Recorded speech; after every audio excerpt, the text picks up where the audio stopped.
सुस्वागतम मित्रमंडळींनो, आपल्या चॅनलवर नवीन असाल तर चॅनलला सबस्क्राईब करून घ्या. तर आजच्या भागामध्ये इकडे आता जो सत्य असतो, सत्य आणि मंजू दोघे विचार करत असतात की सत्य म्हणतो वाघमारे आता कुठं गेला असेल तो तात्यासाहेब, आपण काय सांगायचं नेमकं.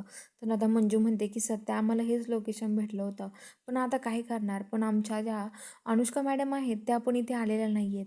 त्या कुठं गेल्यात, त्यांना तरी ते लोकेशनवर बोलवलं होतं ना. त्यांची एक टीम होती आणि माझी एक टीम, पण त्या इथे आल्या नाही आहेत. तर काय करायचं. सत्य म्हणतो घे बघा, ओ काहीच टेन्शन घेऊ नका, मी आहे ना. तर मंजू म्हणते की अरे सत्या, पण मला सगळ्यांना काय उत्तर देऊ नये हेच कळत नाही आहे. कारण की मला जर विचारले गेले प्रश्न तिथे तुमच्या हातातून कसं काय निसटलं तर मग काय सांगू मी सत्या. अरे मला खरंच काही कळत नाही आहे, असं म्हणत असते.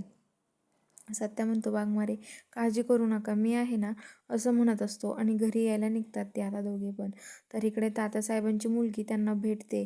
ते दोघे गप्पा वगैरे मारतात आणि आता ती म्हणते की मी ह्या सत्यजित सुर्वे आणि मंजिरीला संपवल्याशिवाय मी इथून निघणारच नाही आहे.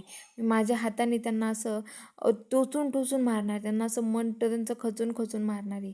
त्यांचं मन असं पूर्ण हे झालं पाहिजे, त्यांना असं मी मारणार नाही आहे डायरेक्ट, असं म्हणत असते. तर आता लगेच तात्यासाहेब म्हणतात की शेवटी आमची मुलगी आमच्यावरच गेली असं म्हणतात.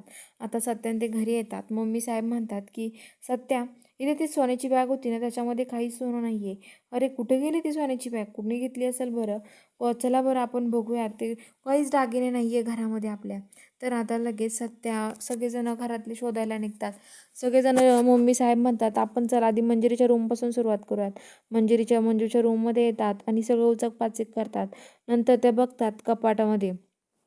मम्मी साहेब म्हणतात की इथे एवढं सोनं सापडलंय सत्य, आता काय करायचं. मंजिरीच्या रूममध्ये. तर आता लगेच ते म्हणतात अजून सोनं कुठं असेल मग, चला माझ्यासोबत आपण बघूयात. सत्या म्हणतो मला माहिती, चला माझ्यासोबत. सत्या सगळ्यांना घेऊन जायला निघतो मम्मी साहेबांच्या रूमकडं. सपनी लगेच म्हणते काय मम्मी साहेब, आता सत्याला कळायचं नाही ना ते सोनं तुमच्या रूममध्ये, नाही तर अवघड होईल, असं म्हणत असते. तर चला बघूया आता पुढील भागात काय घडणार आहे. बघायला चॅनलला सबस्क्राईब करून घ्या.